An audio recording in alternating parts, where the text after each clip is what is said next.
Hi, my name is Cheryl Camarillo, and the way I wrote the title was I don't want to go. I don't know if you can remember times either when you had children or maybe when you were a child and were told that you need to do something, there is this hesitation of, I don't want to do it. And so a little bit of oppositional focus. So I've I thought I would put together 10 common statements that people have made in order, you know, so that they can justify not going. But then I want to give the argument for the other side, which is what would be the benefits if you went to counseling. So I'm going to start with the first one. The first one is time constraints. I don't have enough time in my schedule right now. Well, I'm going to say that if your relationship is the priority, if you are determined to save it, then I highly recommend that you consider seeking out the help of a professional so that as you work on these issues and clean things up, that it's thorough and that you're not going to have to come back again in another couple of months or another year or so for the same issue. I guarantee that when you start having these issues where you say, okay, I'm working on it, okay, now I'm better, okay, now I relapsed, okay, now I'm working on it, it's just better to try to go ahead and jump in there and seek out the counseling. So make the time. The next one is financial concerns. Definitely in this day and age, it is important to remember what your finances are. There are definitely people out there that will accept your insurance if you need to do that. There are other people out there that will do a sliding fee. There are people out there that can provide you with some educational opportunities or maybe suggest that you do a large bulk of your work in group therapy. I know that's one of the ways that I've come into that I've come to saying that this is how I want to help some people that can't afford the cost of therapy because the therapy is so specialized, the education, and there's so much experience in this area that it's really hard to to provide it at lower cost. So I kind of have a way to mix that up so that it's in a group therapy format with maybe occasional individual sessions as needed. But again, there's ideal ways to do this. So I'm certain that I'll be giving you some live streaming about this. So, okay. The next area is stigma. I'm just worried about what others will think if they find out that I'm going to counseling. Well, in this day and age, there is so much support out there for encouraging people to open up and to allow yourself to get the help that you need for mental health. I can remember working in the military area, working with the Army, and how there were just so many concerns about mental health for some of the, um, for some of the service members. And so they ran campaigns. Ultimately, though, a lot of times the help happened most often after they left the military when they were in the VA system. Unfortunately, that's a place where there's a struggle for trying to get the services or there's long waiting lists. So it just depends. And then also the specialized services. There's not too many people that have sex addiction or sexology training that is within the VA system.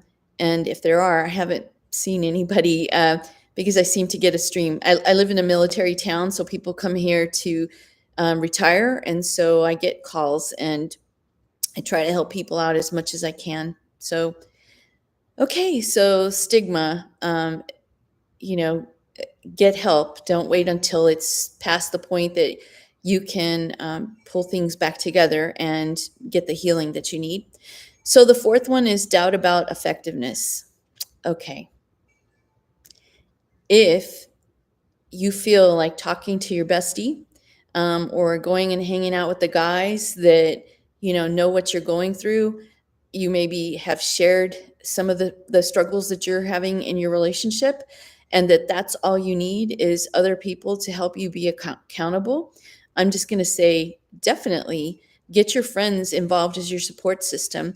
But I'm always going to side I'm going to always choose to side with the more support that you can get, the better. And so seeking out counseling would be one additional spoke on the wheel. So, yeah. Okay. As far as effectiveness, there's a lot of research out there, and um, so many different types of ways to intervene.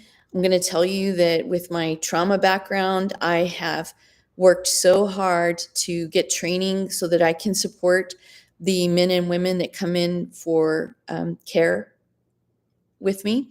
And so I will use brain spotting, eye movement desensitization and reprocessing. I will use neurofeedback. I'll use somatic experiencing. All of these things, very confusing for me to try and explain in one little video, but I will be breaking that out and giving you some examples of what I've seen as far as healing under the different types of modalities out there. Probably the biggest one that a lot of people use is the one where it's cognitive restructuring, like learning to look and see how do you look at the situation so that maybe you can change your thoughts and then therefore change your behavior. Very, very positive and important part of treatment. Let's see. I think I like to use internal family systems. So that one talks about what what in your past has helped set up a situation where you think that stepping outside of your relationship is okay, or it's something that if you hide it, it's going to be okay. So I just want to encourage you to think about using counseling because it is effective, and there's so many different ways to get what you need. The fifth way is fear of vulnerability. I'm not ready to open up about my feelings and past experiences. So if a person is really good at putting their issues into a little box and putting them off to the side so they don't have to think about them anymore, um, that's good. And it's a great coping strategy, but it's a short-term coping strategy. At some point, it has to be opened up and it has to be dealt with. Otherwise, you're going to have stacking of problems after problems after problems after problems. And as soon as you realize how big that stack is, you're going to be overwhelmed and you're going to feel helpless or hopeless, and you're just going to not want to try anymore. And I don't want to see that happen. So, um, opening up to the right person, to the right counselor, to the persons that you think you can trust about your behavior, by all means, let's try to find those people. So, um, the next one is self sufficiency. I can handle my problems on my own without any help. I got a brain, I got experience, I've lived life, I've watched other people and how they've gone through this. I know how to move through this.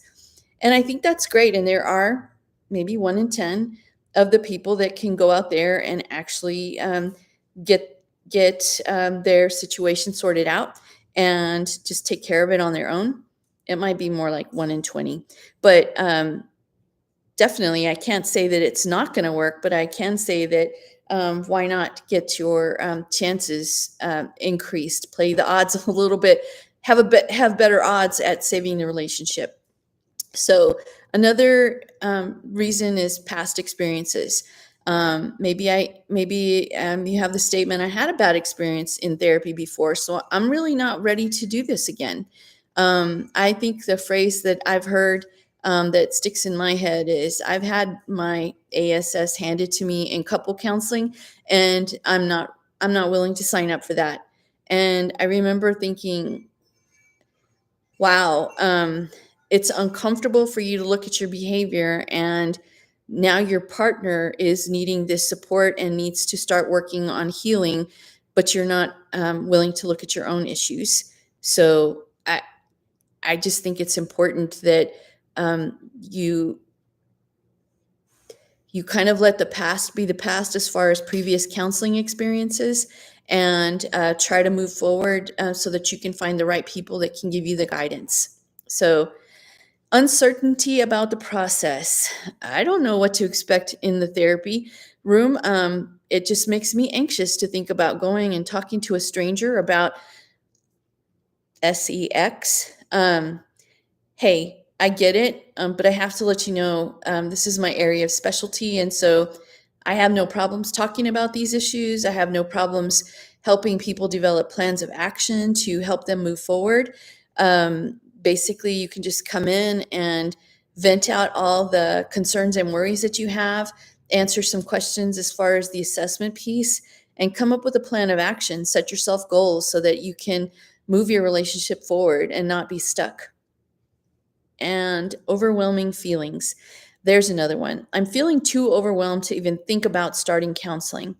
Yes, if you've been crying, if you've been going to work and not able to concentrate on your work, if you've been dealing with so many crises or fires, wildfires that are occurring in your home, and you basically are feeling like I am exhausted and I don't have anything left to give.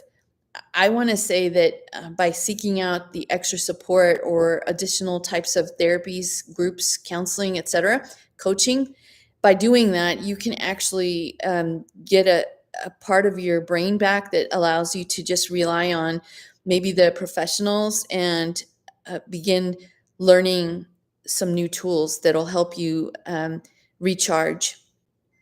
And then the last one, procrastination. I'm going to raise my hand for I'm a procrastinator. Um, Procrastination, the example is I'll think about it and maybe I'll start next month. No. Um, it's like dieting. I'm going to eat this piece of cake and I'm going to enjoy it, and then I'll start tomorrow or I'll start next week. We have a big family activity coming up this weekend, and I want to be able to enjoy my time with the family. So then you tell yourself it's just one piece of, it's just 1 week to wait. It's just one day to wait. It's just, tomorrow. Things like that. I just want to say, jump in there as soon as you can. Maybe you do need to wait, but I also highly suggest jump on it and get to working on the issues. It's worth the amount of emotional energy that you are expending on trying to deal with this issue. So I just want to say that I am a therapist. I'm a certified sex addiction therapist and a certified sexologist. So I do have the certifications for this area. And then I have the experience, not just the experience of hearing others, but also the experience of my own relationships. So I want to be able to offer support in any way that I can. Connection to me is very important. And I really, really don't like people to feel like they're out there alone, suffering and confused and not having a way forward. So my website is described below. It's CherylCamarillo.com, CAMARILLO. And I also have a free webinar on my website. So if you go on my website, you can send me your email and I'll send you the email series that has the webinar on it. And if you want a free consultation, please reach out, use my website, schedule yourself on Calendly, and I'll try to set 20 minutes aside so that we can discuss any kind of questions that maybe you have in your head to ask so that maybe you can prepare yourself to move forward. Thank you.